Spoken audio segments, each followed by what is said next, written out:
বন্ধুগণ, আজকে তোমাদের রাজগীর ডে 4 আমি ব্লগ শেয়ার করতে চলেছি। তো সাথে দেখো, পাশে দেখো, শেষ অবধি দেখো।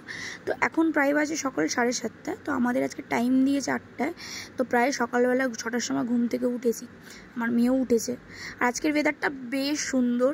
তো আজকে ফরেস্ট ডিপার্টমেন্টে কোথায় যাচ্ছি তোমার সাথে শেয়ার করছি। দেখো কি সুন্দর, মানে দুর্দান্ত জায়গা, সেরা সেরা সেরা জায়গা আমি বলবো, আমার চোখে দেখা আপাতত রাজগীরে।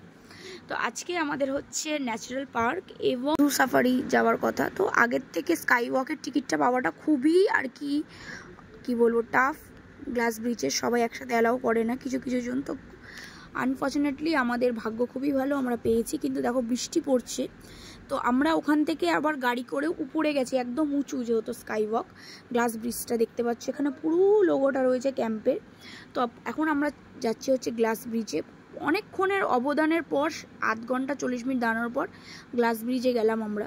তো ওখানে বৃষ্টিটা থেমেছে, তারপর গেছি, কারণ বৃষ্টির জন্য গ্লাস ব্রিজে আমাদের উঠতে দিচ্ছিল না। এত হাওয়া দিচ্ছিল তোমাদের বলে বোঝাতে পারবো না। বাট সি দ্য ভিউ, কি দারুণ, দুর্দান্ত লাগছে। ভয় লাগছিল না, কিন্তু দারুণ লাগছিল। তো বেশিক্ষণ দাঁড়ানো যাবে না, 2 মিনিট বলেছিল, মানে যেমন যাবে সেরকম চলে আসবে, বেশিক্ষণ দাঁড়ানো যাবে না। তো এখন আমরা পরপর করে ফার্স্টে আমরা রয়েছি ন্যাচারাল পার্কে। প্রথমে ওইখানে যাব, তারপর আমাদের জু সাফারি। তো এখন রাস্তাঘাট খুবই মানে অবস্থা খারাপ, বুঝতেই পারছো ন্যাচারাল জায়গায় যা হয়। রাস্তাঘাটটা ঠিক একটু অন্যরকম, কিন্তু সত্যি কথা বলতে বন্ধুরা একদমই কোনো কষ্ট হচ্ছিল না, হাঁটতে বরঞ্চ ভালোই লাগছিল। কারণ ওয়েদারটা এত সুন্দর, এত হাওয়া দিচ্ছে। কারণ আমরা স্কাই ওয়াক যখন উঠেছি আর কি, আমাদের গ্লাস ব্রিজে অনেকটাই উঁচু। তো তারপর দেখো বন্ধুরা, চলেছি হচ্ছে সাসপেনশন ব্রিজে। এই ব্রিজটা দোলে, তুমি হাঁটবে, দুলছে।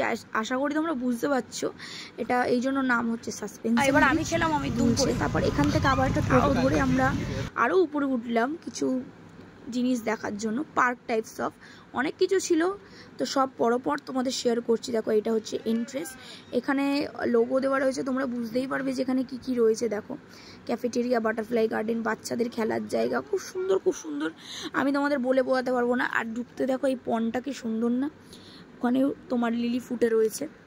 তো তারপর এখন এখান থেকে আবার জিপ লাইনে যাব। জিপ লাইন হচ্ছে মানে এখান থেকে ওই দিক করাবে। তো দেখি চলো। আর মেয়ে একটু পার্কে ঘুরবে এখন বলছে, বায়না করছে।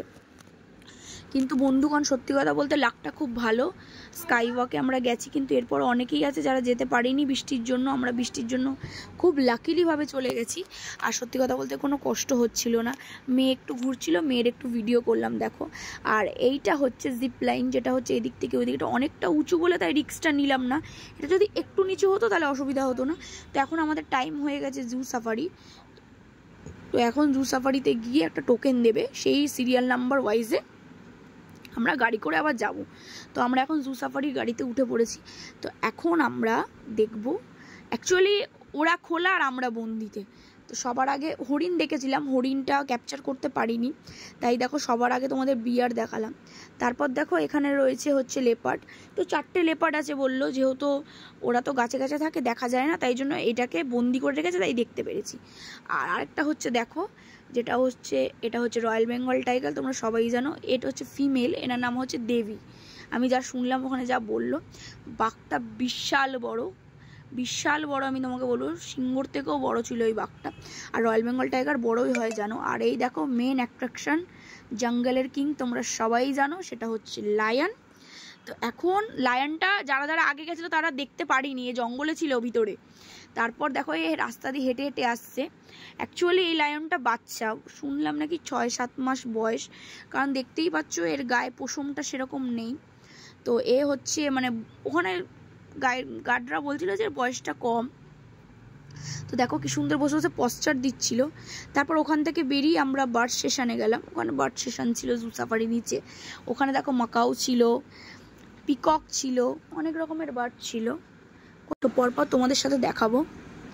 তো চলো আরেকটা দেখো নিচে, এখানে দেখো কত রকমের ডাক রয়েছে, দেখো কি সুন্দর লাগছে জায়গাটা। আমার মেয়ে তো খুবই খুশি। আর এটা তোমরা সবাই জানো এটা কাকাতুয়া। আর এর মধ্যে মাকাও দুটোই রয়েছে কিন্তু, ঠিক আছে, হোয়াইট কালারের। তো এই দেখো এইটা হচ্ছে ময়ূর, এটা ছোট ময়ূর, আমি শুনেছি বাচ্চা ময়ূর এগুলো। তো বন্ধুগণ আজকের ব্লগ হচ্ছে এইটুখানি। আর দেখতে দেখতে 4টে দিন কিভাবে কাটিয়ে নিলাম বুঝতে পারলাম না। তো আজকে বাড়ি চলে যাচ্ছি। তো মনটা একটু খারাপ লাগছিল, আমার মেয়ের বেশি করে মনটা খারাপ। তো কীভাবে 4টে দিন কাটিয়ে দিলাম তোমাদের বলে বলতে পারবো না। আজকে বাড়ি ফিরে চলে যাচ্ছি, আজকে সন্ধেবেলার আর কি 7:30 8টার সময় আবার বাসে চলে যাবো বাড়িতে, সেটা তোমাদের দেখালাম না। তো লাস্টে বেরানোর আগে তোমাদের একটা ভিউ শেয়ার করলাম। আবার তোমাদের সাথে দেখা হবে নেক্সট ব্লগে। তো আমার ভিডিওটা ভালো লাগলে অবশ্যই আমার চ্যানেলটা সাবস্ক্রাইব করতে ভুলো না, আর চেষ্টা করবো আরও ভালো ভালো ভিডিও আনার। আর হ্যাঁ, ভিডিওটা ভালো লাগলে বারবার বলছি চ্যানেলটা সাবস্ক্রাইব করতে ভুলো না আরও ভালো ভালো ভিডিও দেখার জন্য। তো আজকের জন্য এইটুখানি, আবার দেখা হচ্ছে তোমাদের সাথে নেক্সট ব্লগে। টাটা, সবাই ভালো থেকো, সুস্থ থেকো।